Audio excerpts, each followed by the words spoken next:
স্বাগত সবাইকে এনটিভির নিয়মিত আয়োজন সংলাপ প্রতিদিনে। আপনাদের সাথে আছি আমি নজরানা চৌধুরী। দর্শক, জুলাই অভ্যুত্থানে সংঘটিত হত্যাকাণ্ডের ঘটনায় দায়ের করা কোনো মামলার প্রথম রায় হলো আজ। আন্তর্জাতিক অপরাধ ট্রাইব্যুনাল 1-এ আজ এই রায় ঘোষণা করা হয়। রায়ে সাবেক প্রধানমন্ত্রী শেখ হাসিনাকে 2টি চার্জে মৃত্যুদণ্ড ও 3টি চার্জে আমৃত্যু কারাদণ্ড দেয়া হয়েছে। একই সাথে সাবেক স্বরাষ্ট্রমন্ত্রী আসাদুজ্জামান খান কামালকেও মৃত্যুদণ্ড দেয়া হয়েছে। তাদের দুজনের সম্পত্তি বাজেয়াপ্ত করে জুলাই আন্দোলনে নিহতদের পরিবার ও আহতদের ক্ষতিপূরণ দেওয়ারও নির্দেশ দেয় আদালত। এই মামলায় রাজসাক্ষী হওয়া আসামি সাবেক আইজিপি চৌধুরী আব্দুল্লাহ আল মামুনকে 5 বছরের কারাদণ্ড দেওয়া হয়েছে। এসব বিষয়ে আলোচনা করতে আজ আমরা দুজন অতিথিকে এনটিভির স্টুডিওতে আমন্ত্রণ জানিয়েছি।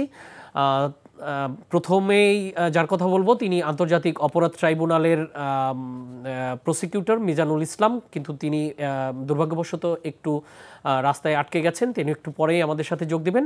পাশাপাশি আমরা আরেকজন অতিথিকে আমন্ত্রণ জানিয়েছি, তিনি এনটিভির স্পেশাল করেসপন্ডেন্ট ও ল রিপোর্টার্স ফোরাম LRF-এর সভাপতি হাসান জাবেদ।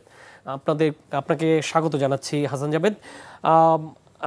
আপনি আজকে তো অনেক লম্বা সময় ধরে রায় পড়া হলো, যদিও এটি হয়তো রায়গুলো এরকম লম্বাই পড়া হয়, যেহেতু আজকে এটি বিটিভিতে লাইভ সম্প্রচার করা হয়েছে এবং অন্যান্য বেসরকারি চ্যানেলগুলো সম্প্রচার করেছে, সেজন্য আমরা হয়তো দেখেছি যে অনেক লম্বা হয়েছে। সেটি আপনি ভালো জানবেন। তো আপনি বলবেন যে রায় ঘোষণার সময় পরিবেশটা কেমন ছিল বা সেখানকার পরিস্থিতি কেমন ছিল? ধন্যবাদ নজরানা চৌধুরী আপনাকে। আজকে আসলে প্রতিদিনই যেটা হয় যে ইন্টারন্যাশনাল ক্রাইমস ট্রাইব্যুনাল 11টার পরে কিন্তু আপনার তাদের এজলাসে বসেন, বিচার কাজ শুরু করেন। তো আজকে যেটা আমরা দেখেছি যে তারা বেশ আরও একটু সময় নিয়েছেন। গতকাল কিন্তু আমাদেরকে জানানো হয়েছিল যে আজকে 11টায় তারা বসবেন এবং রায়টি ঘোষণা করবেন। সেই অনুযায়ী কিন্তু আমরা সকাল থেকে কিন্তু বিভিন্ন গণমাধ্যম, বাংলাদেশের ইলেকট্রনিক, প্রিন্ট এবং অনলাইনের এবং বিদেশি গণমাধ্যম যেটা আন্তর্জাতিক গণমাধ্যমগুলো কিন্তু আজকে এসেছে, রয়টার্সের মতন, BBC, CNN সহ অন্যরাই এসেছেন। তো আজকে দেখলাম যে আমরা ট্রাইব্যুনাল বসেছেন 12:34 বিচারপতি গোলাম মুর্তুজা মজুমদারের নেতৃত্বাধীন যে 3 সদস্যের ট্রাইব্যুনাল 1, এবং তারা প্রথমে বসেই আপনার ট্রাইব্যুনালের চেয়ারম্যান দুঃখ প্রকাশ করেছেন যে একটু দেরি হয়েছে, এবং এটা ব্যাখ্যাও দিয়েছেন যে যেহেতু একটি রায় হবে সেই জন্য কিছু ব্যাপার থাকে, তাদের মধ্যে কিছু আলোচনা ছিল এবং রায় তারা আগেই লিখেছেন। এবং আজকে রায়টি জানেন যে ছিল আপনার 453 পৃষ্ঠার। তারপরে তিনি সূচনা বক্তব্য দেন এবং সবাইকে ধন্যবাদ জানান, মিডিয়া কর্মী যারা প্রসিকিউশনে ছিল, ডিফেন্স কাউন্সিল, রাষ্ট্রনিযুক্ত যে আইনজীবী ছিলেন আমির হোসেন, শেখ হাসিনা এবং কামালের পক্ষে যেহেতু তারা পলাতক। তো সবাইকে ধন্যবাদ দিয়ে তিনি বলেছেন যে আজকের এই রায়টি হবে 453 পৃষ্ঠার এবং 6 খণ্ডে, 6টা পার্ট তারা বিভক্ত করেছেন। সূচনা বক্তব্য, তারপর আপনার মামলার অভিযোগ, তারপর বিশ্লেষণ, সাক্ষ্য প্রমাণ, যুক্তিতর্ক, তারপরে সর্বশেষ পোরশন হচ্ছে মামলার ভার্ডিক্ট, অর্থাৎ মেইন পোরশন। তারপর তিনি তার সহকারী, তার যে জাজ, তৃতীয় জাজ মিস্টার মহিতুল হক এনাম চৌধুরী, তাকে প্রথম অংশ পড়ার জন্য অনুমতি দেন, তিনি সেটা পড়েন। তারপরে দ্বিতীয় অংশ পড়েন শফিকুল আলম মাহমুদ। তারপরে দ্বিতীয় সর্বশেষ রায়টি দেন কিন্তু আপনার এই চেয়ারম্যান গোলাম মুর্তুজা মজুমদার, এবং তিনি 2:10 কিন্তু আসলে এই মূল জাজমেন্টটা দেন। এবং তখনই কিন্তু আমরা জানতে পারি যে শেখ হাসিনা এবং চৌধুরী আসাদুজ্জামান খান কামালকে আপনার সর্বোচ্চ শাস্তি মৃত্যুদণ্ড দিয়েছেন এবং শেখ হাসিনাকে একটি 3টা অভিযোগে আমৃত্যু কারাদণ্ড দিয়েছেন। আর অপরদিকে যেহেতু আপনার এই চৌধুরী আব্দুল্লাহ আল মামুন, সাবেক আইজিপি, তিনি নিজের দোষ স্বীকার করেছেন এবং এই মামলায় রাজসাক্ষী হিসেবে সাক্ষ্য দিয়েছেন এবং আদালতের কাছে এবং দেশবাসীর কাছে ক্ষমা চেয়েছেন। এবং তিনি সেখানে বলেছেন যে তিনি আসলে আদালতে যে বিভিন্ন তথ্যপত্র উপস্থাপন করা হয়েছিল, আপনার ভিডিও ফুটেজ, অডিও, তিনি আসলে ওইখানে যেটা বলেছেন, স্তম্ভিত হয়েছেন তার সাক্ষ্য দেওয়ার সময়, যে উনি এগুলি জানতেনই না এই ধরনের ঘটনাগুলি ঘটেছে, এবং তিনি খুব বিস্মিত হয়েছেন। এবং আমরা দেখেছি যে সেখানে তিনি চোখের পানিও ফেলেছেন। সেটা ট্রাইব্যুনাল আবার তার সাক্ষ্যে অন্তর্ভুক্ত করেছেন এই বিষয়গুলি। এই বিষয়গুলি বিবেচনা করে ওনার শাস্তি 5 বছর দেওয়া হয়েছে, কমিয়েছেন। তবে তার এই শাস্তিটা নিয়ে কিন্তু আমরা আজকে দেখেছি যে জুলাই যোদ্ধা, জুলাই আহত এবং আহত এবং যারা মৃত্যুবরণ করেছেন জুলাই তাদের যে পরিবারের সদস্যরা এসেছিলেন, আজকে কিন্তু ট্রাইব্যুনাল কানায় কানায় পরিপূর্ণ ছিল। ঠিক আছে, আসামি কি 3 জনই ছিল এই মামলায়? না, এই মামলায় জানেন যে একজন আসামি শুধু কারাগারে ছিলেন, চৌধুরী আব্দুল আল মামুন। তাকে সকাল 9টার পরপরই ট্রাইব্যুনাল আনা হয়। এছাড়া শেখ হাসিনা এবং আসাদুজ্জামান খান কামাল দুজনই কিন্তু ভারতে পলাতক আছেন এবং সেই জন্যই তাদের পক্ষে কিন্তু স্টেট ডিফেন্স কাউন্সিল যেটা দিয়েছিলেন এবং তিনি কিন্তু তার সাধ্যমতো চেষ্টা করেছেন। উনিও বলেছেন যে আমি আমার সাধ্যমতো চেষ্টা করেছি, কিন্তু ট্রাইব্যুনাল হয়তো আমার মানে তার বক্তব্যের চেয়ে, তার যুক্তির চেয়ে প্রসিকিউশনের যুক্তি হয়তো অধিকতর যুক্তিসঙ্গত মনে করেছেন, সেই জন্য তাদেরটি গ্রহণ করেছেন, ওনারটা গ্রহণ করেননি। এবং তিনি বলেছেন আজকে যে ট্রাইব্যুনাল আইন অনুযায়ী কিন্তু এই আসামিরা কিন্তু এখন আর আপিল করতে পারবে না, কারণ তারা পলাতক। তাদের বিরুদ্ধে কিন্তু ট্রাইব্যুনাল 2বার করে কিন্তু আপনার পত্রিকায় বিজ্ঞপ্তিও দিয়েছিল যে আসার জন্য। আমাদের সাথে ইতিমধ্যে যোগ দিয়েছেন আমাদের আলোচক মিজানুল ইসলাম, প্রসিকিউটর, আন্তর্জাতিক অপরাধ ট্রাইব্যুনাল। আপনাকে স্বাগত জানাচ্ছি এনটিভিতে। স্যার, আপনি যদি আমাদেরকে একটু জানাতেন যে আজকে যেই মামলার রায়টি হলো, সেই মামলার রায়ে মোট 5টি চার্জ ছিল, তো চার্জগুলো কি কি ছিল এবং কোন কোন চার্জে কি রায় হলো? জি, আজকে যে মামলাটা ছিল আপনারা জানেন 3 জন আসামি, সাবেক প্রধানমন্ত্রী শেখ হাসিনা, সাবেক স্বরাষ্ট্রমন্ত্রী আসাদুজ্জামান খান কামাল এবং সাবেক আইজিপি চৌধুরী আব্দুল্লাহ আল মামুন। এইখানে শেখ হাসিনার বিরুদ্ধে যে চার্জ নাম্বার 1 ছিল উস্কানি দেওয়া। উস্কানি দেওয়া 2টা কাউন্ট ছিল। একটা হচ্ছে 14ই জুলাই উনি যে আন্দোলনকারীদেরকে উদ্দেশ্য করে রাজাকারের বাচ্চা, রাজাকারের নাতিপুতি বলে যে বক্তব্য দিয়েছিলেন সেটা, এবং ওই দিন রাত্রে ঢাকা বিশ্ববিদ্যালয়ের ভাইস চ্যান্সেলর জনাব মাকসুদ কামালের সাথে রাজাকারদেরকে কি করেছেন, শাস্তি দিয়েছেন, ফাঁসি দেওয়া হয়েছে, সেই বক্তব্যের পুনরাবৃত্তি করেছিলেন। এবং তারই ফলশ্রুতিতে ঢাকা বিশ্ববিদ্যালয়ে ছাত্রলীগ, যুবলীগ এবং অন্যান্যরা সাধারণ ছাত্রদের উপর আক্রমণ করে এবং তাদেরকে চিকিৎসার বাধা প্রদান করে, হাসপাতালে আবার আক্রমণ করে, সেই এক উস্কানির একটা চার্জ, এবং আবু সাইদকে হত্যার উস্কানি চার্জ। এটা হচ্ছে মূলত উস্কানি দেওয়ার চার্জ।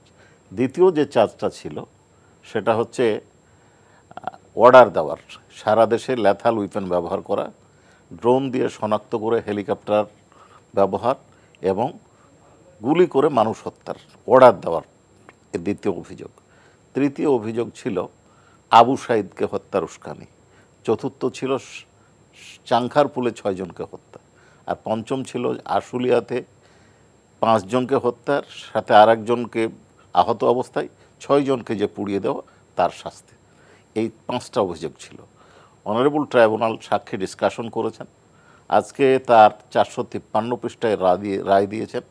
সেইখানে ওনারা যেটা করেছেন, উস্কানির যে অভিযোগে 2টা কাউন্ট ছিল সেটা এবং আবু সাইদের অভিযোগ, এটাকে মার্চ করেছেন। মার্চ করে এই 3টা কাউন্টে শেখ হাসিনার আমৃত্যু কারাদণ্ড দিয়েছেন। এইখানে ওই চৌধুরী আব্দুল্লাহ আল মামুন এবং আসাদুজ্জামান খান কামাল সাহেবের বিরুদ্ধে মাকসুদ কামালের সাথে কথোপকথনে যে উস্কানির বিষয় সেটা ছিল না। এখানে এই 2 জনকে আমৃত্যু কারাদণ্ড দিয়েছেন। বাকি 2টো চার্জ অর্ডার দেওয়া, শেখ হাসিনা নিজে অর্ডার দিয়েছেন এবং অর্ডারটা আসাদুজ্জামান খান কামাল কোর কমিটির মিটিং করে সেখানে অবহিত করেছেন এবং চৌধুরী আব্দুল্লাহ আল মামুনের মাধ্যমে এটা সারা দেশে অবহিত করেছেন। ওনার বক্তব্য শুনে বিপ্লব জোয়ারদা এবং আরও অন্যান্যরা বিভিন্ন স্তরে এটা সার্কুলেট করেছেন। এই অর্ডার চাংখারপুলের হত্যাকাণ্ড এবং আশুলিয়ার হত্যাকাণ্ডের সাথে পোড়ানো, এই 3টা চার্জকে একসাথে করে 2 জনের মৃত্যুদণ্ড দিয়েছেন। আর অনারেবল ট্রাইব্যুনাল একটা অবজারভেশন দিয়েছেন যে অ্যাপ্রুভার চৌধুরী আব্দুল্লাহ আল মামুন সাহেব ট্রু এবং ফুল ডিসক্লোজার, উনি যে শর্তে ওনাকে ক্ষমা করা হয়েছিল সেটার পূর্ণাঙ্গ সত্য এবং তথ্য উনি প্রকাশ করেছেন, কোনো কিছু গোপন করেননি। তারপরেও ওনারা মনে করেছেন যে একেবারে মুক্তি দেওয়াটা সঙ্গত নয়, ওনারা এটার বিবেচনায় 5 বছরের শাস্তি দিয়েছেন কম করে। তো এর বাইরে কি কোনো রায়ে অবজারভেশন দিয়েছেন? না, এর বাইরে আমাদের বক্তব্য যেটা ছিল, আমরা যেটা বলেছিলাম যে ক্রিমিনাল অর্গানাইজেশন হিসাবে ঘোষণা করা হোক। ওনারা অবজারভেশন দিয়েছেন যে যেহেতু আমরা কোনো অর্গানাইজেশনের বিচার করছি না, সেহেতু আমরা এইখানে কোনো অবজারভেশন দিতে পারছি না। জি, ধন্যবাদ।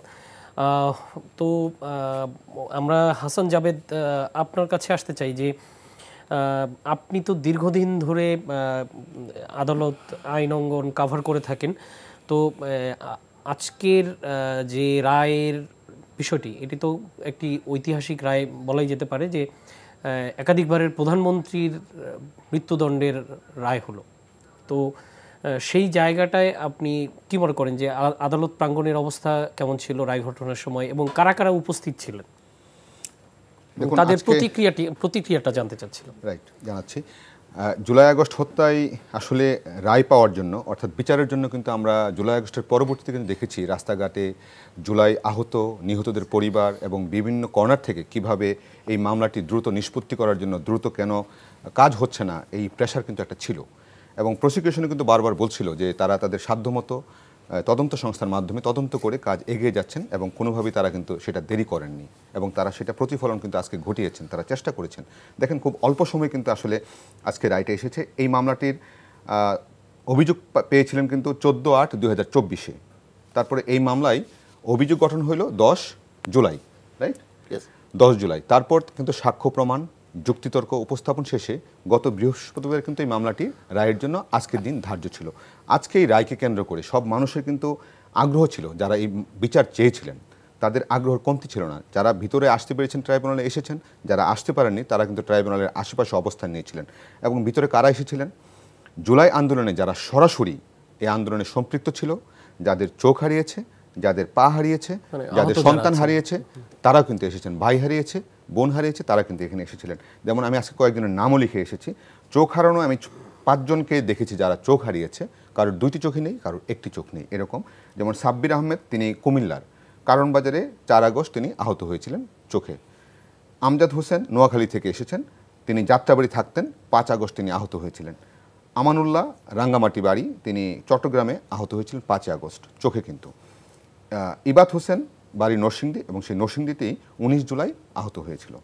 তো তাদের প্রতিক্রিয়াটা আমি জানাচ্ছি। বিক্রমপুর থেকে এসেছিলেন আপনার নূরজাহান বেগম, যাত্রাবাড়িতে কাজ করেছেন। এছাড়া পা হারানো এসেছিলেন 5 জন।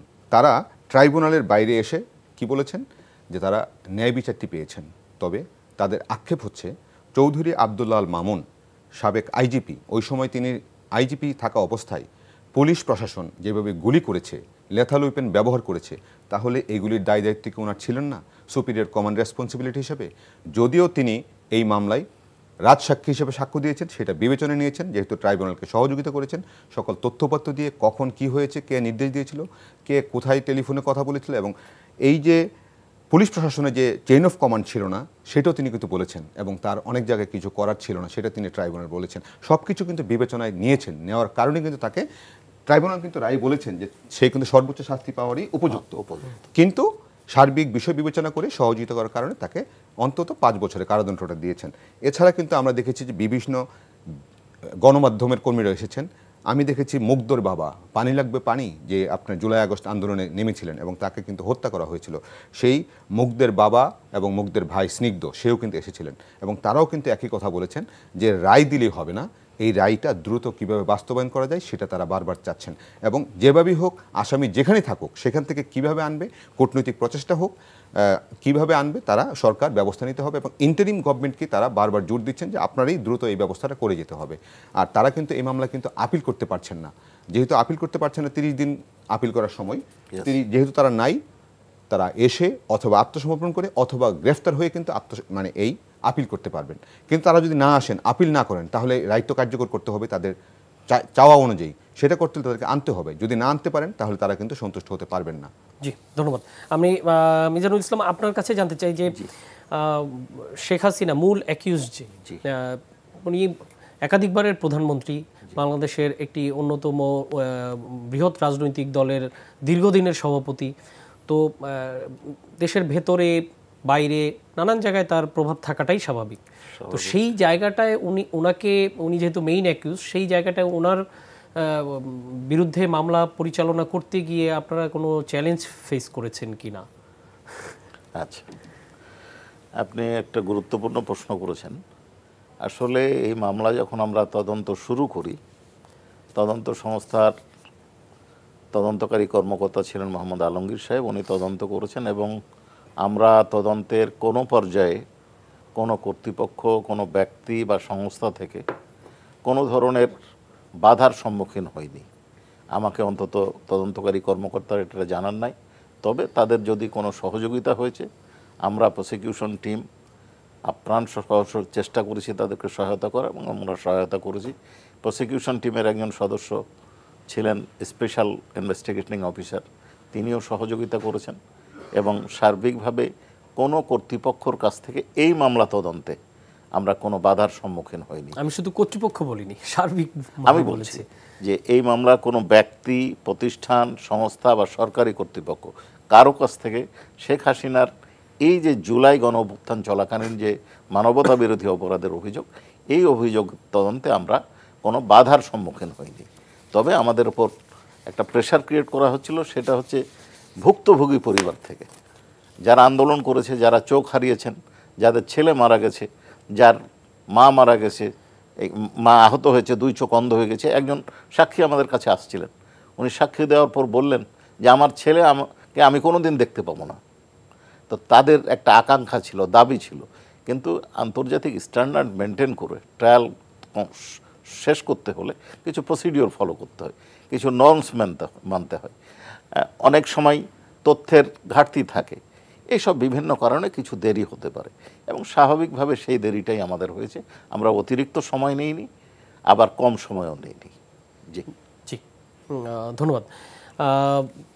যেহেতু আন্তর্জাতিক মানদণ্ডের কথা মিজানুল ইসলাম বললেন, হাসান জাভেদ, আপনার কাছে জানতে চাইছি, আপনি একটু আগেই বলছিলেন যে আজকে রায় ঘোষণা উপলক্ষে বাংলাদেশের বিভিন্ন গণমাধ্যমের প্রতিনিধিরা ছাড়াও বিদেশি বা আন্তর্জাতিক গণমাধ্যমের প্রতিনিধিরাও ছিলেন।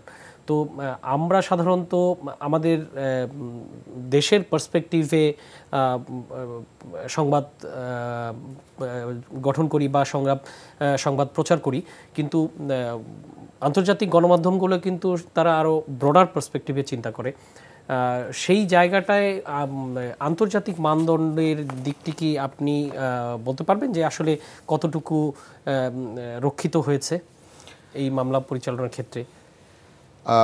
মামলা পরিচালনার ক্ষেত্রে বিভিন্ন সময় কিন্তু এই কথাগুলো এসেছে। আমরাও কিন্তু প্রসিকিউশনকে বিভিন্ন সময় প্রশ্ন করেছি যে আন্তর্জাতিক স্ট্যান্ডার্ডে সেটা হচ্ছে কিনা এবং রোম ইনস্টিটিউট সেটা মেনটেন করা হচ্ছে কিনা, তারা কিন্তু সেটা বলেছেন। এবং আন্তর্জাতিক গণমাধ্যমগুলিও কিন্তু নিউজ করেছেন এবং জানেন যে এই জুলাই আগস্ট অভ্যুত্থান নিয়ে আপনার যে একটা রিপোর্ট দিয়েছিলেন জাতিসংঘের মানবাধিকার সংস্থা, তারাও কিন্তু সেখানে তারাও কিন্তু সেখানে বলেছে যে 1400 জনকে কিন্তু এখানে হত্যা করা হয়েছে এবং এই হত্যাকাণ্ডের দায় তারা এড়াতে পারেন না।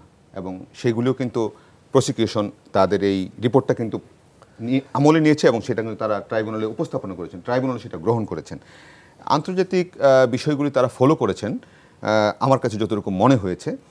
তারপরেও কিন্তু বিভিন্ন সময়, যেমন আমার সাথে যে আছেন মিজানুল ইসলাম, উনিও কিন্তু এক সময় 2010 সালে যখন আপনার যুদ্ধাপরাধের বিচার শুরু হয়েছিল, তিনিও কিন্তু আসামি পক্ষের আইনজীবী ছিলেন। তখনও কিন্তু তারা এই আইন নিয়ে এবং বিচার নিয়ে যে আন্তর্জাতিক স্ট্যান্ডার্ড মেনটেন করে বিচার হচ্ছে না, এই ধরনের অভিযোগ কিন্তু তারা এনেছিলেন এবং তখনও কিন্তু এগুলো নিয়ে কথা হয়েছে। তারপর বিচারটা কিন্তু হয়েছিল এবং সেই বিচারে কিন্তু 6 জনের ফাঁসিও কার্যকর হয়েছে এবং অনেকে এখনও কিন্তু জেলে আছেন এবং একজন কিন্তু মৃত্যুদণ্ডপ্রাপ্ত আসামি ছিলেন, তিনি আবার রিভিউ করে আপিলের মাধ্যমে আবার কিন্তু বের হয়ে আসছেন। তো এখন এই মামলাগুলি আসলে এই আন্তর্জাতিক স্ট্যান্ডার্ড তারা বলছেন, আমরাও মনে করছি। এখন ভবিষ্যতে আবার এগুলি নিয়ে আবার কোনো প্রশ্নের সম্মুখীন হবে কিনা সেটা সময়ই বলে দিবে এবং তখন আসলে সেটা কিভাবে বিবেচনা করা হবে সেটার জন্য তো আসলে অপেক্ষা করতে হবে, দেখতে হবে। এটা আসলে ক্লিয়ার করে আমার পক্ষে এই মুহূর্তে বলা সম্ভব না। হয়তো প্রসিকিউশন এই বিষয়গুলি হয়তো আরেকটু বিস্তারিত বলতে পারবে। আচ্ছা, এই পয়েন্টে আমি একটু কথা বলি। আন্তর্জাতিক স্ট্যান্ডার্ড ফলো হচ্ছে কিনা, আমরা যখন ডিফেন্সে ছিলাম তখন আমরা যে দাবিটা করেছিলাম যে যেহেতু এটা যদিও আন্তর্জাতিক অপরাধ ট্রাইব্যুনাল বলা হচ্ছে, কিন্তু বাংলাদেশ যেহেতু আইসিসিতে প্রোটোকলে স্বাক্ষর করেছেন আইসিসির এতে 2010 সালে, সেহেতু রোম স্ট্যাটুটটা ফলো করা উচিত। এবং আপনি দেখবেন বর্তমান সরকার ক্ষমতাসীন হওয়ার পরে রোম স্ট্যাটুটের যে ডেফিনেশন অপরাধের, সেইটার প্রযোজ্যতা এখানে অ্যাপ্লিকেবল করেছেন আইন সংশোধন করে। কাজে এটা ফলো না হওয়ার কারণে এটা মূলত একটা দিক। দ্বিতীয় দিক হচ্ছে যে আন্তর্জাতিক স্ট্যান্ডার্ড ফলো করতে হলে আমাদেরকে যে মূলত দেখতে হবে শেখ হাসিনার বিরুদ্ধে অভিযোগটা কি। তার বিরুদ্ধে এই অভিযোগ নাই যে উনি মাঠে যে কাউকে গুলি করে হত্যা করেছেন, কাউকে চড় মেরেছেন, কারো চোখ পুড়িয়ে নিয়েছেন, এ ধরনের তো অভিযোগ না। ওনার অভিযোগ হচ্ছে কমান্ড রেসপন্সিবিলিটি, সুপিরিয়র রেসপন্সিবিলিটি। ওনার দুটো দায়, এক হচ্ছে সরকার প্রধান হিসাবে, এক হচ্ছে দলীয় প্রধান হিসাবে। তো সরকার প্রধান হিসাবে সমস্ত ঘটনাবলীর আইন শৃঙ্খলার বাহিনীর প্রতি যে নির্দেশ উনি দেন সেটার দায় ওনার, এবং সেটা বাস্তবায়ন হচ্ছে কিনা দেখার দায়ী। এখন আইন শৃঙ্খলা বাহিনীকে নির্দেশটা উনি কী দিয়েছেন এটা বিবেচনা করতে হবে। আমাদের কাছে যে অডিও ক্লিপস আমরা পেয়েছি শেখ হাসিনা এবং তাপসের, সেইখান থেকে আমরা দেখলাম যে উনি বলেছেন লেথাল উইপেন ব্যবহার করবে, সোজা গুলি করবে, ড্রোন দিয়ে শনাক্ত করবে, হেলিকপ্টার উড্ডয়ন করা হবে। হাসানুল হক ইনুর সাথে কথা বলা হয়েছে, বোম্বিং করা হবে বলা হয়েছে। তাহলে এই যে ভয়েসটা তার কিনা, এইটা হচ্ছে একটা ডকুমেন্টারি এভিডেন্স। এইটা ওনার বক্তব্যটা যদি ওনার হয় নিশ্চিতভাবে তাহলে উনি এই আদেশটা দিয়েছেন, আর যদি না হয় তাহলে উনি আদেশটা দেন নাই। এই ক্ষেত্রে বাংলাদেশের প্রেক্ষাপটে এইটা যাচাই করার অথরিটি হচ্ছে বাংলাদেশ পুলিশের সিআইডি এটা যাচাই করে প্রতিবেদন দিয়েছেন। এখন এই প্রতিবেদনের ব্যাপারে স্টেট ডিফেন্স লয়ার প্রশ্ন উত্থাপন করেছেন যে এটা আরও একটা কোনো কর্তৃপক্ষ দ্বারা পরীক্ষা করা উচিত ছিল। এই ক্ষেত্রে আমাদের বক্তব্য যেটা ছিল যে আমরা ওই ডকুমেন্টেও পরবর্তীতে সম্পর্কের দলিল হিসাবে দাখিল করেছি। সেটা হচ্ছে যে বিবিসি এই কণ্ঠস্বরটা তাদের নিরপেক্ষ একটা প্রতিষ্ঠান ইয়ারশট, এই প্রতিষ্ঠান দ্বারা পরীক্ষা করেছেন এবং তারাও রিপোর্ট দিয়েছেন এটা শেখ হাসিনার কণ্ঠস্বর। আল জাজিরার রিপোর্ট করেছেন, সেটাও তারা নিরপেক্ষ একটা প্রতিষ্ঠান। টেক গ্লোবাল একটা পরীক্ষা, অর্থাৎ আরও 3টা প্রতিষ্ঠান দ্বারা এটা পরীক্ষিত হচ্ছে। তৃতীয় হচ্ছে, যদিও এটা এভিডেন্সে আসে নাই, কিন্তু সামাজিক প্রেক্ষাপটে আপনারাও জানেন আমরাও জানি, শেখ হাসিনার পুত্র সজীব অজিত জয় প্রথম যেদিন এটা লিক হয় সেদিন উনি বললেন এটা হলি আর্টিজনের তার নির্দেশ দেওয়া ছিল। পরবর্তীকালে ওনার পোস্টটা উনি যদিও ডিলিট করেছেন। তার মানে এইটা তার পারিবারিকভাবে স্বীকৃত, প্রাতিষ্ঠানিকভাবে বাংলাদেশ এর যে অথরিটি তারা দিয়েছেন এবং আন্তর্জাতিকভাবে স্বীকৃত হচ্ছে। কাজে এখানে আন্তর্জাতিক স্ট্যান্ডার্ড ফলো হয়েছে, এটা খুব দৃঢ়তার সাথে আমরা বলতে পারি। জি, ধন্যবাদ। মিজানুল ইসলাম, আপনার কাছে একটা বিষয় জানতে চাই যে আন্তর্জাতিক অপরাধ ট্রাইব্যুনাল আইন 1973-এর অধীনে এই ট্রাইব্যুনালগুলি গঠিত হয়েছে এবং সেটির অধীনেই বিচার কাজ চলছে।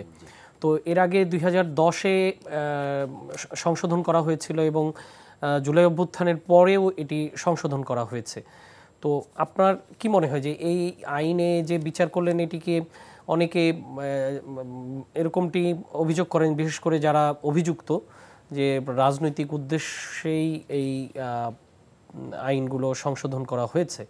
তো আপনার কি মনে হয় যে ভবিষ্যতে কি এই রায়গুলো কোনোভাবে বা বিচার কাজগুলো কোনো চ্যালেঞ্জের মুখোমুখি হতে পারে? ভবিষ্যৎ দ্রষ্টা আমি নই, কাজেই ভবিষ্যৎ আইনের ভিত্তিতে আমি ওটাই বলছি, আমি ভবিষ্যৎ দ্রষ্টা নই, কাজেই ভবিষ্যৎ সম্পর্কে আমি বলতে পারবো না। তবে আইনের দৃষ্টিভঙ্গি এবং পরবর্তীতে আমরা যেমন অতীতের রায় নিয়ে আলোচনা করি তারই প্রেক্ষাপটে দু একটা কথা বলতে চাই। প্রথম কথা হচ্ছে যে আমাদের আইনটাতে আইন অনুযায়ী ট্রাইব্যুনালের নাম যদিও আন্তর্জাতিক অপরাধ ট্রাইব্যুনাল, কিন্তু বাস্তবে এটা ডোমেস্টিক ট্রাইব্যুনাল, দেশীয় আদালত। তো দেশীয় আদালত এই পয়েন্টে আমরা যখন ডিফেন্সে ছিলাম আপনি বললেন, তখন কিছু প্রশ্ন উত্থাপিত হয়েছিল যে আন্তর্জাতিক স্ট্যান্ডার্ড ফলো হচ্ছে না।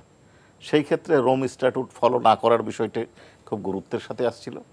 এখন ওই সময় যখন এই আইনটা তৈরি করা হয়, মূলত আইনটা তৈরি করা হয়েছিল 195 জন পাকিস্তানি যুদ্ধবন্দীর বিচার করার জন্য, এবং সংবিধানের প্রথম সংশোধনের মাধ্যমে এই আইনটা নিয়ে আসা হয়েছিল।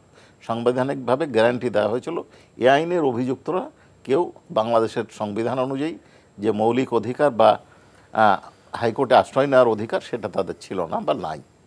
এখন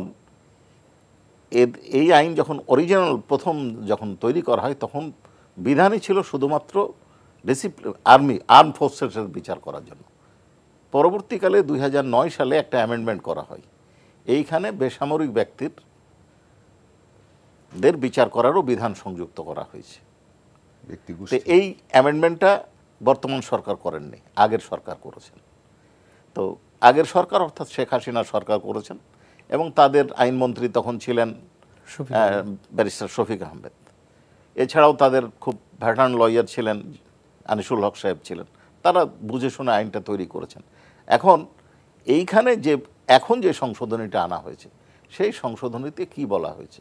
সেই সংশোধনীতে রোম স্ট্যাটুটটা অ্যাপ্লিকেবল করা হয়েছে, যেটার দাবি তখনকার ডিফেন্স লয়াররা করেছিলেন বা ডিফেন্স করা হয়েছে। রোম স্ট্যাটুট হচ্ছে যে আন্তর্জাতিক স্ট্যান্ডার্ড মেনটেন করার জন্য এবং অপরাধের যে আন্তর্জাতিক সংজ্ঞা সেটা অনুযায়ী প্রসিডিওর ফলো করার জন্য। তো এখন কেউ যদি মনে করেন যে স্ট্যান্ডার্ড ফলো হচ্ছে না, এই ক্ষেত্রে দুইজন ব্যক্তি, শেখ হাসিনা এবং আসাদুজ্জামান খান কামাল শেখ, তাহলে তাদেরকে ট্রাইব্যুনাল এসে বলতে হবে যে এই স্ট্যান্ডার্ডটা ফলো হয়নি, এটা ফলো হয়নি, এখানে সুযোগ পাওয়ার অধিকার ছিল, আমার এই অধিকারটা কাটাল হয়েছে। এইখানে এই ধরনের কোনো বক্তব্য আসে নাই এবং আসার কোনো কারণও নাই।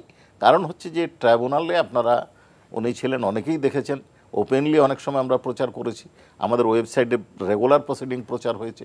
তো সেইখানে ডিফেন্সকে জেরা করার থেকে বারিত করা হয়নি। কোনো ডকুমেন্ট, এমন না যে কোনো ডকুমেন্ট কম সরবরাহ করা হয়েছে।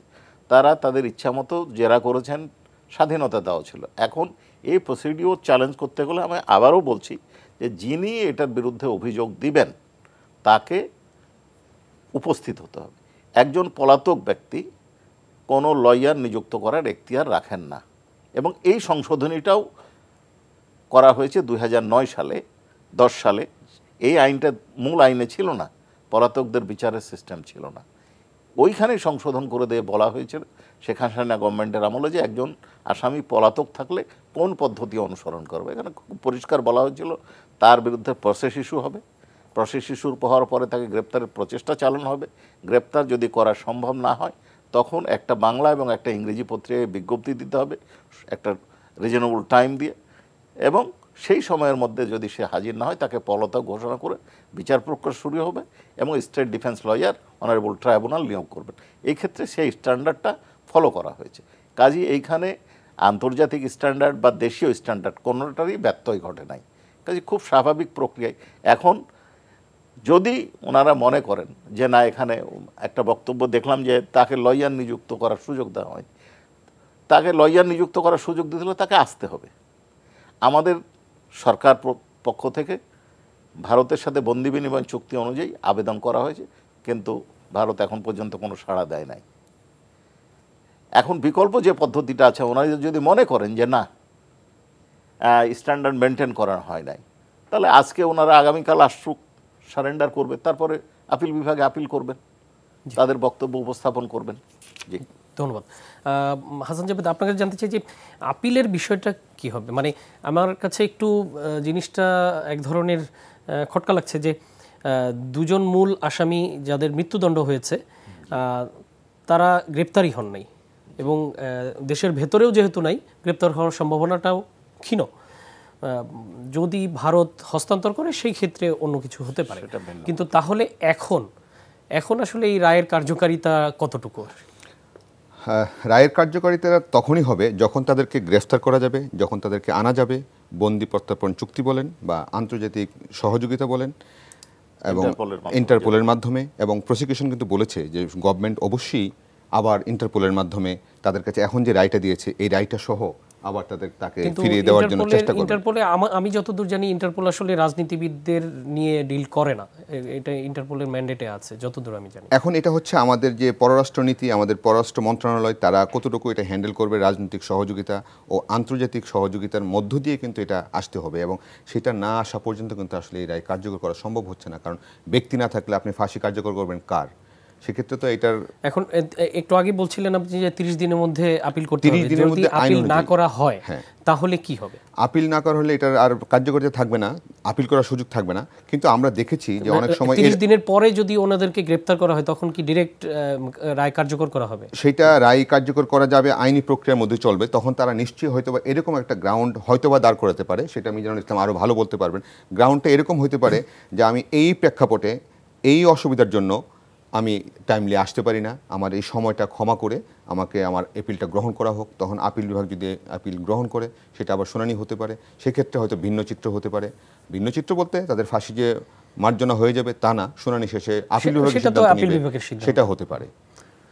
জি, আচ্ছা, এই ক্ষেত্রে যে বিধান, সাধারণ আইনে বিধান হচ্ছে যদি কোনো আইনে আপিলের সুনির্দিষ্ট সময় লেখা না থাকে তাহলে তামাদি আইন, বাংলাদেশে একটা আইন আছে তামাদি আইন, সেই তামাদি আইনের বিধান অনুযায়ী চলে। সেই তামাদি আইনে আর একটা বিধান আছে যে যদি ওই তামাদি আইনের বিধানের মধ্যে সময় যে নির্ধারণ করা হয়েছে তার মধ্যে আপিলটা না করা সম্ভব হয়, তাহলে তারা এই না করার কারণ উল্লেখ করে উচ্চ আদালতে আবেদন করে সেটা বাদ খণ্ডন করতে পারে, বাদ দিয়ে মার্জনা চাইতে পারে, এবং সেক্ষেত্রে আপিল আদালত এটা বিবেচনা করতে পারেন। কিন্তু যে ক্ষেত্রে সময় নির্ধারণ করে দেওয়া আছে, সময়ের অতিরিক্ত পরবর্তী সময়ে আপিল করার সুযোগ থাকে না। তবে অনেক ক্ষেত্রে যখন আসামি পলাতক থাকে বা বিশেষ পরিস্থিতির কারণে তার পক্ষে উপস্থিত হওয়া বাস্তবে সম্ভব ছিল না, এ ধরনের পরিস্থিতির সৃষ্টি হয়, তখন উচ্চ আদালত বিশেষ পরিস্থিতি বিবেচনায় তাকে সুযোগ দেবেন বা দেবেন না সেটা নির্ধারণ করেন। সেটা তখন আদালতের আবেদনের প্রেক্ষিতে গ্রাউন্ডের উপর নির্ভর করে যে আদালতে আবেদন করা হয় সেই আদালত ঠিক করবেন। তবে আইনে সময় পার হয়ে যাওয়ার পরে আপিল করার বিধান নাই। জি, ধন্যবাদ। আমি একটু মিজানুল ইসলাম আপনার কাছে আরেকটা বিষয় জানতে চাই, যে একটু আগে হাসান জাভেদ ইন্টারপোলের কথা বলছিলেন, আমিও সেটার সাথে একটি বিষয় যুক্ত করেছিলাম। তো এই বিচার কাজ শুরু হওয়ার পর অনেকবার আমরা গণমাধ্যমে দেখেছি ইন্টারপোলের কাছে আবেদন জানানো হচ্ছে তাদের বিরুদ্ধে গ্রেপ্তারি পরোয়ানার জন্য, কিন্তু এখন পর্যন্ত কিন্তু ইন্টারপোলের মাধ্যমে গ্রেপ্তারি পরোয়ানা জারি করা যায়নি। সেটি কেন? প্রসিকিউশনের পক্ষ থেকেও বলা হয়েছে, জি, প্রসিকিউশনের পক্ষ থেকেও বলা হয়েছিল ইন্টারপোলের রেড নোটিশ জারি করা হবে। হ্যাঁ, আবেদন করা হয়েছে, কিন্তু তারা কোনো রেসপন্স এখনো করেন নাই, এবং রেসপন্স না করার কারণও আসে না, আমাদেরকে জানান নাই। সেই ক্ষেত্রে আবার যেহেতু নতুন প্রেক্ষাপট তৈরি হয়েছে, জাজমেন্ট হয়েছে, আমাদের চিফ প্রসিকিউটর আজকে বলেছেন যে বন্দি বিনিময় চুক্তি অনুযায়ী আবার আবেদন করার জন্য সরকারকে অনুরোধ জানানো হবে, এবং আইন উপদেষ্টা বলেছেন সেই সাথে ইন্টারপোলের কাছেও রিকোয়েস্ট পাঠানো হবে রেড অ্যালার্ট জারির জন্য। তো আপাতত আপনার বা বিচারকদের কাজ শেষ এই মামলায়? হ্যাঁ, এই মামলার আইনের বিধান হচ্ছে যে যে রায়টা হয় সেটা রায় কার্যকর করার দায়িত্ব সরকারের। কাজেই আমাদের প্রসিকিউশনের দায়িত্ব শেষ, আনলেস যে রায়টা হয়েছে সেই রায়ের যদি কোনো আপিল গভর্নমেন্ট পক্ষ করে মনে করেন, সেটা গভর্নমেন্ট ডিসিশন নেবেন, প্রসিকিউশন ডিসিশন নেবেন। কোনো আপিল যদি করার সিদ্ধান্ত নেন তাহলে আপিল হতে পারে। আমি আপনার মাধ্যমে প্রসিকিউটর মিজানুল ইসলামের কাছে একটি প্রশ্ন করতে চাই। সেটা হচ্ছে যে আজকে যে যারা এসেছিলেন, জুলাই যোদ্ধা, জুলাই আহত এবং যারা নিহত হয়েছিলেন তাদের পরিবাররা, তারা কিন্তু সরাসরি বলেছেন যে তারা সংক্ষুব্ধ। কেন? একটি ঘটনায়, যে চৌধুরী আব্দুল্লাহ আল মামুনকে কেন সর্বোচ্চ শাস্তি মৃত্যুদণ্ড দেওয়া হলো না, অন্তত যাবজ্জীবন হোক, সেটা তারা চাচ্ছেন। এই প্রেক্ষাপটে, তাদের চাওয়ার প্রেক্ষাপটে তারা আবার যেটা বলছেন, তারা হয়তো আইনটা অনেক সময় বুঝেন না, তারা বলছেন তারা আপিলে যাবেন। আসলে তাদের তো আপিলে যাওয়ার সুযোগ নেই, আপিলে গেলে যেতে হবে রাষ্ট্রপক্ষের। আপনারা কি মনে করেন যে এটাতে আপনারা আসলে আপিলে যাওয়ার যাবেন বা প্রয়োজন আছে? এটার বিষয়ে আমি আপনাদেরকে বলতে চাই, এটা হচ্ছে পলিসি ডিসিশন। আমরা জাজমেন্টের কপি আজকে হয়তো পেয়ে গেছি, পর্যালোচনা করব, সরকারের সাথে আলোচনা করব, তারপরে আমরা সিদ্ধান্ত নিব যে আমরা আপিলে যাব কিনা, যাওয়া সঙ্গত কিনা, আপিলে গেলে আমরা কোনো বেনিফিট পাবো কিনা, এবং আইনের সাথে পর্যালোচনা করব। দরকার হলে আমরা অ্যাটর্নি জেনারেল অফিসের সাথেও পরামর্শ করব। সার্বিক বিবেচনায় পরবর্তীতে জাজমেন্ট পর্যালোচনার পরেই সিদ্ধান্ত নেওয়া হবে। অগ্রিম ব্যক্তিগতভাবে এই পর্যায়ে আমার বলার সুযোগ এই পর্যায়ে নাই। আপনারা কিন্তু তার শাস্তি চাননি, সর্বশেষ কিন্তু আপনারা দুইজনের শাস্তি চেয়েছেন। আচ্ছা, এই ব্যাপারে আর্গুমেন্ট এই পয়েন্টে আমি নিজেই করেছিলাম। আমরা যেটা বলেছিলাম যে অনারেবল ট্রাইব্যুনাল তাকে ক্ষমা করেছে একটা শর্তে, full and true disclosure of the fact, এবং আমাদের কাছে মনে হয়েছে full and true disclosure of fact উনি করেছেন। পেনাল কোডে বা পেনাল কোডের যে বিচার সিআরপিসি অনুযায়ী ওইখানে একটা বিধান আছে, প্রসিকিউশন পক্ষ অর্থাৎ পাবলিক প্রসিকিউটর ওই মামলার, তারা কোনো অ্যাপ্রুভার সঠিক কথা বলছেন কিনা বা বলেছেন কিনা এই পয়েন্টে আপত্তি উত্থাপন করতে পারেন। কিন্তু আমাদের এইখানে আইনে নাই, ইনহারেন্টলি আমাদের এই পাওয়ার আছে আমরা উত্থাপন করার, কিন্তু ওনার বক্তব্য এবং আমাদের প্রসিকিউশন কেস এ দুটো ট্যালি করে আমাদের কাছে মনে হয়েছে উনি ট্রু এবং ফুল ডিসক্লোজার করেছেন, এবং অনারেবল ট্রাইব্যুনালের যে জাজমেন্টেও এটার প্রতিফলিত হয়েছে। এই পর্যায়ে এইটুকু বলতে পারি, বাকি বিষয়টা হচ্ছে পলিসি ডিসিশন, আলোচনা করে সিদ্ধান্ত নিতে। আচ্ছা, এমন কি প্রশ্ন আসতে পারে ভবিষ্যতে যে চৌধুরী আব্দুল্লাহ আল মামুনকে প্রসিকিউশনের পক্ষ থেকে প্রলুব্ধ করে এই ধরনের সাক্ষী, রাজসাক্ষী বানানো হয়েছে, বা এই ধরনের আলোচনা কিন্তু হয়, যারা আসলে বিচারের সম্মুখীন হতে পারেননি তাদের লোকজনই কিন্তু এই ধরনের বলছেন। শুধু তার জন্য, এটা ডিফেন্স লয়ার যিনি ছিলেন তিনিও এই সাজেশনটা দিয়েছেন যে আপনি বাঁচার জন্য যোগসাজশ এই সাক্ষীটা দিয়েছেন। এই ক্ষেত্রে আমাদের পরিষ্কার বক্তব্য হচ্ছে যে উনি অনারেবল ট্রাইব্যুনালে সাক্ষী দিয়েছেন এবং ওনাকে যখন ট্রাইব্যুনাল জিজ্ঞাসা করেন ওই সময় পর্যন্ত সাংবাদিকরা উপস্থিত ছিলেন। এমন কোনো দিন ছিল না যে সাংবাদিকরা ছিলেন না। সাংবাদিকদের অজান্তে বা নিবৃত্তে বা অগোচরে কোনো কার্যক্রম পরিচালিত হয়নি। তো কাজেই তাকে প্রলুব্ধ করার কোনো সুযোগ ছিল আমার মনে হয় না। তারপরে উনি শপথ নিয়েছেন এবং সাক্ষ্য দিয়েছেন। সেই ক্ষেত্রে তিনি প্রলুব্ধ হয়ে সাক্ষী দিয়েছেন, বাঁচবার তাগিদে সাক্ষী দিয়েছেন, এই কথাটা সঠিক নয়। কারণ উনি জানতেন না। প্রথম হচ্ছে যে ওনাকে যখন জিজ্ঞাসা করা হয়েছে দোষী না নির্দোষ, তখন উনি নিজেকে দোষী বলেছেন। এখন ওনার যে অ্যাপ্রুভার আর আবেদন, এটা অনারেবল ট্রাইব্যুনাল অ্যাকসেপ্ট করবেন বা করবেন না, এটা তখন কি উনি জানতেন না? আমরা জানতাম। আইন অনুযায়ী আমার বা ওনার কারোই জানার সুযোগ ছিল না। এবং এই বিষয়ে খুব পরিষ্কার আইন এবং কোর্টের প্রসিডিওর, আপনার ট্রাইব্যুনালের প্রসিডিওর দেখেছেন, এইখানে কোনো হাইড অ্যান্ড সিক ছিল না। কাজেই এইখানে প্রলুব্ধ হওয়ার বা প্রলুব্ধ করার কোনো সুযোগ ছিল না। এছাড়াও উনি কে, ওনার ব্যক্তি পরিচয়টা আপনাদের কাছে খুব পরিষ্কার থাকা দরকার এবং আছেও। সেটা হচ্ছে উনি একটা বাহিনীর প্রধান, এবং শুধু প্রধান না, শেখ হাসিনা সরকার তার কাজে সন্তুষ্ট হয়ে তার চাকরির মেয়াদ এক্সটেনশন করা হয়েছিল।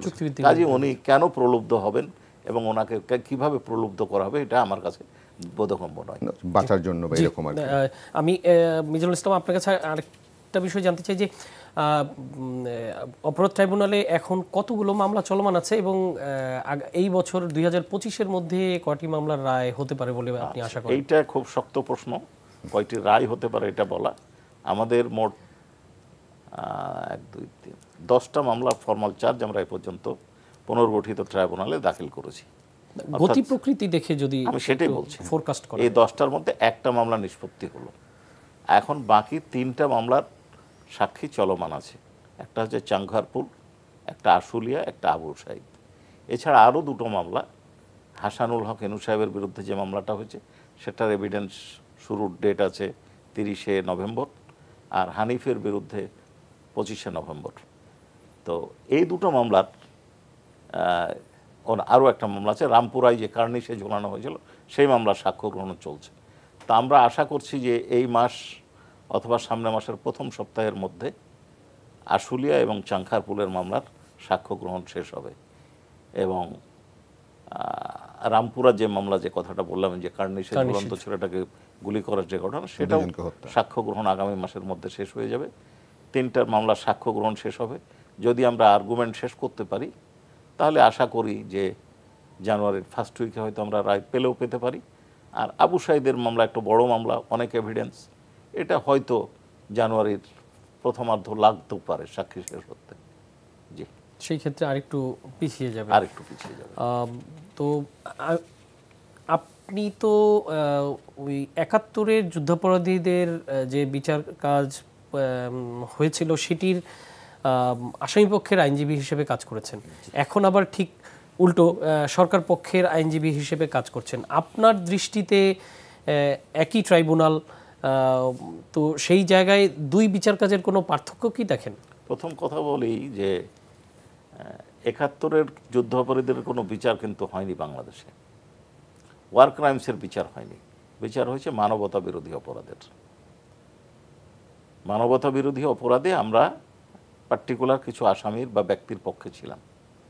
এখন ওই মামলার প্রেক্ষাপট, ঘটনার প্রবাহ, ঘটনার সংশ্লিষ্টতার সাক্ষ্য প্রমাণ আর বর্তমান মামলার সাক্ষ্য প্রমাণ একেবারেই সেপারেট। একটার সাথে আর একটা যোগসূত্র করার, সংযোগ করার বা সংযুক্তি থাকার কোনো ন্যূনতম সুযোগ নাই। সেই ক্ষেত্রে কনফ্লিক্ট অফ ইন্টারেস্ট থাকার কোনো কারণ নাই। তো আমাদের বার কাউন্সিল অর্ডার অনুযায়ী যদি কনফ্লিক্ট অফ ইন্টারেস্ট হয় সেক্ষেত্রে নৈতিকতার কারণে একটা বার আছে। তো এইখানে কনফ্লিক্ট অফ ইন্টারেস্ট যেহেতু নাই, যেহেতু আমরা কোনো ক্রমেই এই এই মামলার আসামি পক্ষের সাথে সংশ্লিষ্ট নই, এবং এই মামলার যে বাদী পক্ষ তারাও ওই মামলার আসামি পক্ষের কেউ নয়। এক্ষেত্রে আইনগতভাবে কোনো বাধা থাকার কোনো সুযোগ নাই। এই প্রমাণটা আপনারা দেখবেন যে যখন সরকার পরিবর্তন হয় তখন সেই দলের পাবলিক প্রসিকিউটর নিয়োগ হয়, তো সেই ক্ষেত্রে ওই একই মামলাগুলো চলমান ছিল, সেগুলো ট্রায়াল তারা করেন। এক্ষেত্রে আইনগতভাবে কোনো বাধা নাই এবং সাংবিধানিকভাবেও কোনো বাধা নেই। জি, ধন্যবাদ। আর নৈতিক কারণে তো নাই। ধন্যবাদ। আমি হাসান জাভেদ আপনাকে দিয়ে শেষ করব, আমার হাতে সময় খুবই সংক্ষিপ্ত, শেষ পর্যায়ে চলে এসেছি। শেখ হাসিনার যেই পানিশমেন্ট হলো, ক্যাপিটাল পানিশমেন্ট বলে বোধ হয়, তো সেই পানিশমেন্টের পর আওয়ামী লীগের পক্ষ থেকে এবং শেখ হাসিনার পক্ষ থেকে একটি বিবৃতি দেওয়া হয়েছে, সেটি বিভিন্ন আন্তর্জাতিক গণমাধ্যম প্রচার করেছে এবং তিনি সেখানে এই রায়কে বা বিচার কাজকে প্রহসন এবং রাজনৈতিক উদ্দেশ্য প্রণোদিত বলে আখ্যা দিয়েছেন। আপনার কি মনে হয় যে জিনিসটা কি আসলেই এরকম কিছু? এটা তো আসলে যেই ব্যক্তির বিরুদ্ধে রায় দিয়েছে তিনি তো তার পক্ষে কিছু যুক্তি দিবেনই। এগুলি আসলে বিশ্লেষণ পর্যালোচনা রাজনৈতিকভাবেই হবে, রাজনৈতিকভাবে করবে। আপনি যদি আবার অপরদিকে অন্য রাজনৈতিক দলের কাউকে বলেন যারা জুলাই যোদ্ধা ছিলেন, জুলাইয়ের আন্দোলনে যারা ছিলেন, শেখ হাসিনা সরকারের বিরুদ্ধে ছিলেন, তারা তো আবার নিশ্চয়ই এটাকে সাধুবাদ জানিয়েছে। অনেক জায়গায় দেখেছি আজকে এই ঘটনার পর, রায়ের পর মিষ্টি বিতরণ করা হয়েছে, যেটা আমরা আগেও দেখেছি। মানবতা বিরোধী অপরাধের যে বিচার হয়েছিল এর আগে আপনার 2014 সালে, 10 থেকে শুরু করে 14 সালে, ওই সময়গুলিতে সেখানে আমরা দেখেছি। আসলে শেখ হাসিনা তার কথাটা বলবেনই, এখন আসলে ভবিষ্যতই বলে দিবে যে এই রায়টা আসলে উদ্দেশ্য প্রণোদিত, রাজনৈতিক উদ্দেশ্য প্রণোদিত, পক্ষপাতদুষ্ট কিনা। এবং উনি আরও বলেছেন, এই যে আমি যদি আপনাকে বলি যে এই বিচার প্রক্রিয়াটা প্রহসন, তিনি প্রহসন বলে আখ্যায়িত করেছেন এবং তিনি অভিযোগগুলো অস্বীকার করেছেন এবং বলেছেন যে ন্যায়সঙ্গত বিচার হলে তিনি অভিযোগকারীদের মুখোমুখি হতে প্রস্তুত। তবে মিজানুর ইসলাম কিন্তু স্পষ্ট বলেছেন এই অনুযায়ী, আইন অনুযায়ী তাকে কিন্তু এই ধরনের বক্তব্য ওইখানে বলে দিলে চলবে না, তাকে এখানে আসতে হবে, এসে আত্মসমর্পণ করতে হবে, তারপরে আপিলের মাধ্যমে এই বক্তব্যগুলি দিতে হবে, তখনই সেটার সুরাহা হতে পারে। আমরা তখনই বলতে পারবো যে আসলে এই মামলাটি প্রহসনের হয়েছিল নাকি রাজনৈতিক উদ্দেশ্য প্রণোদিত হয়েছিল। কিন্তু আমাদের সার্বিক প্রেক্ষাপটে আমরা যে মামলাটি ট্রাইব্যুনালে ছিলাম বা সাংবাদিক হিসেবে বিভিন্ন সময়ে গিয়েছি এবং সংবাদ প্রচার করেছি, প্রকাশ করেছি এবং তথ্য উপাত্ত নিয়েছি, তাতে উভয় পক্ষের বক্তব্য শুনেছি। ট্রাইব্যুনালে যে রাষ্ট্রনিযুক্ত আসামি পক্ষের আইনজীবী ছিলেন উনি ওনার সাধ্যমতো চেষ্টা করেছেন তার আসামিদেরকে এই মামলা থেকে খালাস করার জন্য, এবং তিনি এটাও বলেছেন যে তেনার কিছুটা সীমাবদ্ধতা ছিল। সীমাবদ্ধতা কি? প্রসিকিউশনের পক্ষ থেকে যেসব তথ্য উপাত্ত দিয়েছে সেটা কিন্তু তিনি পেয়েছেন, তার যে আসামির পক্ষ থেকে কিন্তু সে কিন্তু কোনো তথ্য উপাত্ত নিতে পারেনি, কোনো পরামর্শ নিতে পারেনি। সেক্ষেত্রে নিতে পারলে মামলা ভিন্ন দিকে যেতে পারতো, সেটাও কিন্তু তিনি বলেছেন। এবং তিনি আজকে বলেছেন যে এই রায়ের কারণে তিনি একটু কষ্ট পাচ্ছেন, যে রায়টা একটু অন্যদিকে হতে পারতো তার ভাষায়। এবং তিনি এটাও বলেছেন যে তার যুক্তিগুলোর থেকে হয়তোবা প্রসিকিউশনের যুক্তিগুলি অধিকতর যুক্তিযুক্ত মনে হয়েছে ট্রাইব্যুনালের, সেই জন্য তারা বলেছেন এটা গ্রহণ করেছেন। সুযোগ দেন একটা মিনিট, খুব দ্রুত শেষ, খুব দ্রুত। একজন সাক্ষী, একজন দিনমজুর মহিলা, তিনি কি করছেন? তিনি দেখছেন যে একজন আহত লোক পানি বলে চিৎকার করছে, সাহায্য চাচ্ছে, তাকে বুকে চেপে ধরেছেন। তো সেই মহিলা কোনো রাজনীতি করেন না, সরকার বিরোধী আন্দোলনেও যোগদান করে নাই, তাকে পুলিশ গুলি করেছে। তো তাহলে এখানে রাজনীতির সাথে সম্পর্ক কি? এই রাজনীতি তো তার চোখ অন্ধ করতে বলেনি, তাকে গুলি করতে বলেনি, একজন আহত ব্যক্তিকে উদ্ধার করতে নিবৃত্ত করে না, এবং তার বুকেই তাকে গুলি করে হত্যা করা হয়েছে যাত্রাবাড়িতে। তো সেই যে ভদ্রলোক যে নিহত হলো, যে ছেলেটা নিহত হলো, তার ওই গুলি খাওয়ার পরে সে যখন আরেকজনের বুকে আশ্রয় নিচ্ছিল, তখন তার সাথে রাজনীতির কি সম্পর্ক ছিল? জি, ধন্যবাদ আপনাদের দুজনকে। আমরা আজকের মতো এখানেই শেষ করব। দর্শক, এই ছিল আমাদের আজকের সংলাপ প্রতিদিনের আয়োজন। সবাই ভালো থাকবেন, সুস্থ থাকবেন, এই আশাবাদ ব্যক্ত করে আজকের মতো বিদায় নিচ্ছি।